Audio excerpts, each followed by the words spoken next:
Karakteristik wilayah di Indonesia.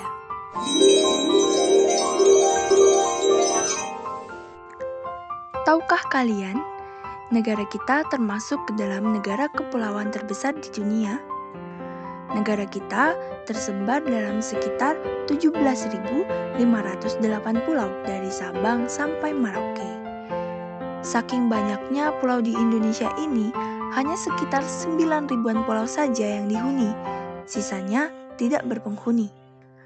Walau begitu, dalam hal jumlah pulau, Indonesia berada di urutan kelima, kalah banyak dari Swedia, Finlandia, Norwegia, dan Kanada.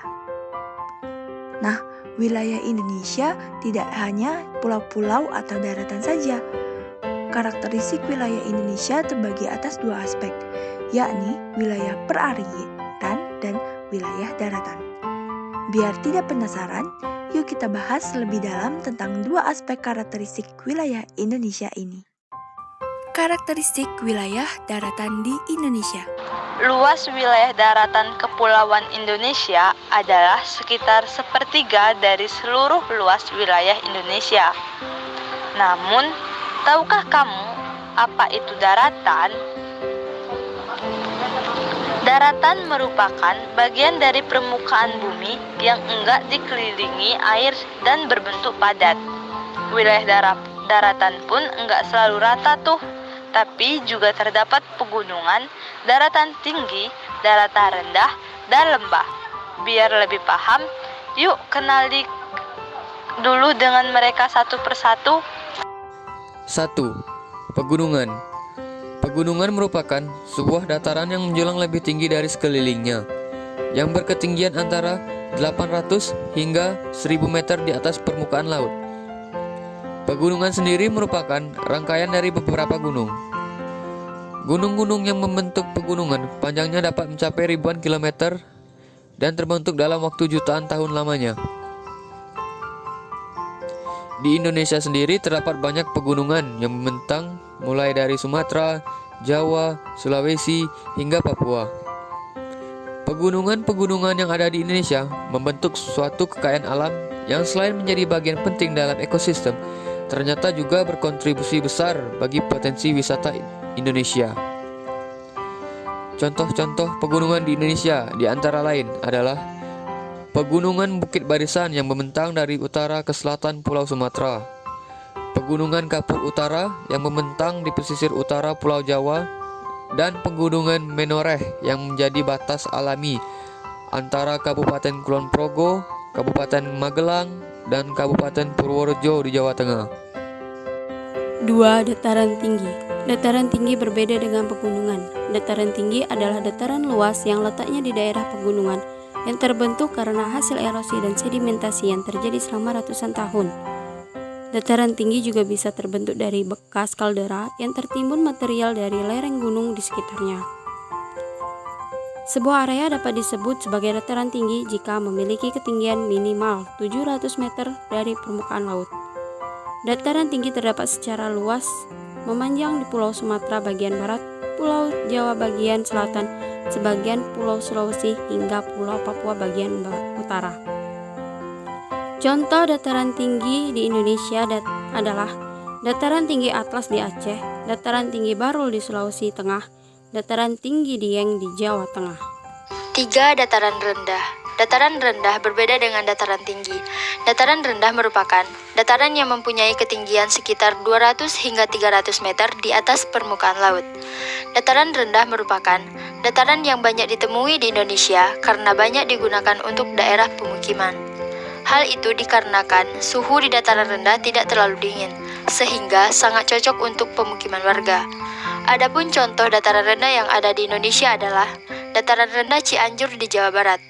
Dataran rendah di Indonesia terdapat secara luas memanjang di Pulau Sumatera bagian timur, Pulau Jawa bagian utara, sebagian besar Pulau Kalimantan, dan Pulau Papua bagian selatan. Berikut adalah contoh gambar dataran rendah. 4. Lembah. Di Indonesia juga terdapat banyak lembah, merupakan bentang alam yang sangat luas, bisa mencapai ribuan kilometer persegi, yang dikelilingi oleh pegunungan ataupun perbukitan yang terbentuk dari beberapa proses geologis. Beberapa lembah dengan pemandangan yang luar biasa di Indonesia antara lain yaitu Lembah Sianok di Sumatera Barat, Lembah Bailem di Papua Barat, dan Lembah Pantunan di Bali. Oh iya, Indonesia juga terletak di wilayah pertemuan lempeng tektonik Eurasia, Indo-Australia, dan Pasifik, sehingga membuat panjang area pertemuan tersebut terbentuk jalur pegunungan aktif. Dengan kata lain, Indonesia termasuk dalam wilayah yang dikenal sebagai Ring of Fire atau jalur cincin api. Hampir semua wilayah Indonesia dilalui jalur cincin api ini, kecuali Pulau Kalimantan. Itulah kenapa wilayah Kalimantan sangat jarang terjadi gempa bumi. Walau begitu, wilayah daratan Indonesia memiliki api yang sangat subur sebagai akibat dari hujan yang teratur dan banyaknya gunung berapi. Hal itu membuat Indonesia memiliki beragam jenis tanah, mulai dari tanah humus yang paling subur, tanah aluvial, tanah vulkanik, regosol, gambut, laterit, litosol, dan tanah kapur. Wilayah perairan Indonesia. Area perairan juga termasuk wilayah Indonesia. Perairan sendiri adalah bagian dari permukaan bumi yang menempati wilayah luas dan digenangi oleh air. Wilayah Indonesia memiliki perairan yang sangat luas, bahkan mencakup 2/3 bagian dari keseluruhan luas wilayahnya. Wilayah perairan tidak terbatas pada laut saja, melainkan juga meliputi selat, teluk, sungai, dan danau. Mari kita simak satu persatu. 1. Laut. Laut adalah perairan yang menghubungkan antara pulau yang satu dengan pulau lainnya. Menurut definisinya, laut merupakan kumpulan air asin yang berada di dalam sebuah area cekungan yang amat besar.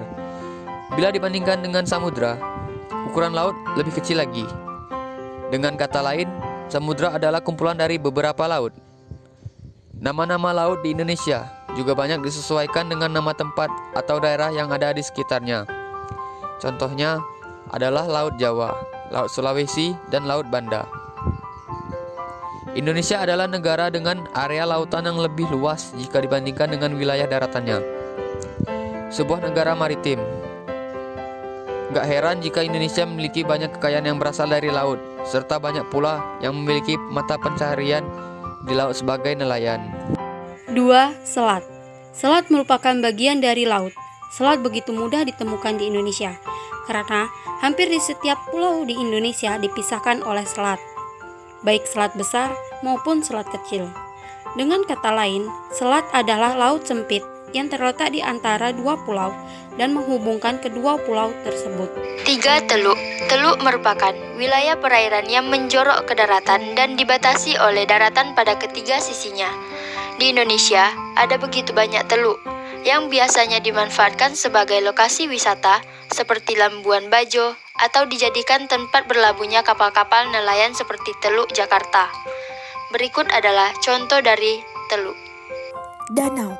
Danau adalah daratan cekung yang digenangi oleh air yang sangat banyak. Air yang menggenangi danau tersebut bisa berasal dari mana saja, mulai dari mata air, air tanah, air sungai, hingga air hujan. Danau-danau besar di Indonesia adalah Danau Toba di Sumatera Utara, Danau Ranau di Sumatera Selatan, dan Danau Panyai di Papua. Itulah tadi karakteristik wilayah di Indonesia. Terima kasih atas perhatiannya. Semoga bermanfaat bagi kalian semua ya.